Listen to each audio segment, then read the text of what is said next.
Okay, all right, Manisha. Thanks very much for that. In fact, now let's stick with commodities and cut across to Yash Jain, who's in conversation with the management of Tata Steel. I don't, fundamentally, if I look at macroeconomic activity globally, apart from some concerns on trade flows, fundamentally domestic markets, whether it's in China growing at 6.5%, the US growing at 3%, India growing at 7%, Europe is also doing quite fine. So I think macroeconomic fundamentals are quite strong, and steel is a business which is very dependent on macroeconomic activity.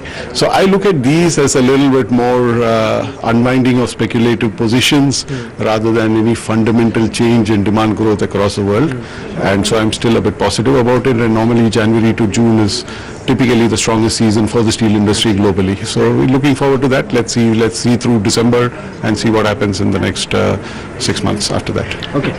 You always, sound pretty optimistic as far as your capacity on the flat product is concerned, but long product is something where you've always expressed the desire to expand your capacity. Now, of course, Usha Martin adds to that one thing, but going forward, what kind of further expansion could we see as far as the long product segment is concerned in this year or maybe the next financial year? What is the kind of expansion that is in the horizon? So in longs, we will be looking more at inorganic opportunities if they come our way. Usha Martin was one such opportunity which came our way.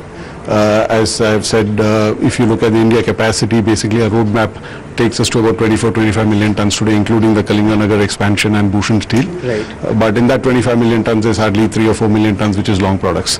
So that's why going forward, while in Kalinganagar, we have the opportunity to expand through brownfield, and even in Jamshedpur, we can unlock some more volumes through brownfield expansion.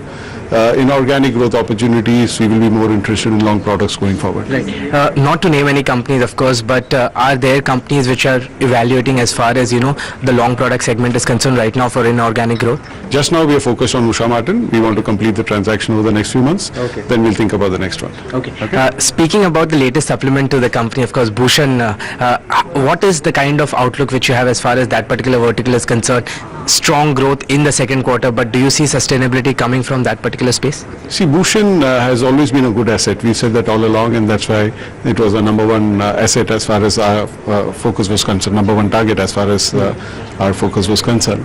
So it's worked out quite well. It's a good asset, and it was operating at around 3.6 million tons a year. Right. This year we'll cross 4. We'll do about 4.2 or so. In the next 24 months, we want to take it to about 5.5, which is the right level for that asset. And once we do that, we'll think about the future. But we've also been able to improve the EBITDA per ton. Right. We've improved the cash flows of the organization. Overall, it's been a good story. There's a lot more work to do. One last question. Of course, right now your current capacity in India stands at about 18.5 MTPA. There's a target to take it to 30 MTPA by 2025. Help me understand, out of this expansion towards 30 MTPA, what will be the constituent which will come from your organic growth, from your expansion, and inorganic growth? What is the kind of bifurcation that you currently look at? No, I think what we have said is we have a clear roadmap which takes us to about 25 million tons, okay? Which includes the Kalinganagar expansion. So if you see Kalinganagar at 8 and Jamshedpur at 11, you're at 19.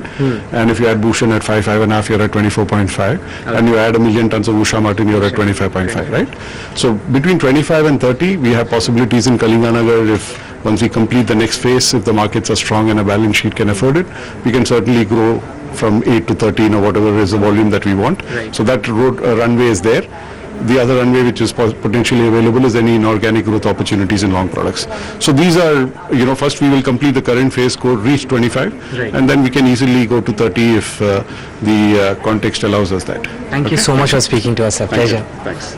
Okay, so that's the management of Tata Steel. In fact, Prashant talking about a lot with regards to Bhushan Steel and how, in fact, they expect to increase in terms of volumes there, as well as Usha Martin. I think, absolutely. And he said that 25 million ton capacity can go to 30, possibilities exist if the context is correct. But the beginning of the interview, I think people, especially in the current market environment, would be interested in looking at. He said that according to them, economic growth in the big steel consuming countries is still pretty okay. I mean, they don't see any problem. So this thing about growth scare, etc., but that's Tata Steel's management view. And also this pressure on commodities that we're seeing, essentially he said it could be unwinding of speculative positions and is not growth related. So I thought that was interesting. But that is Tata Steel, biggest steel maker here, 2% lower, 552. Take a quick break here.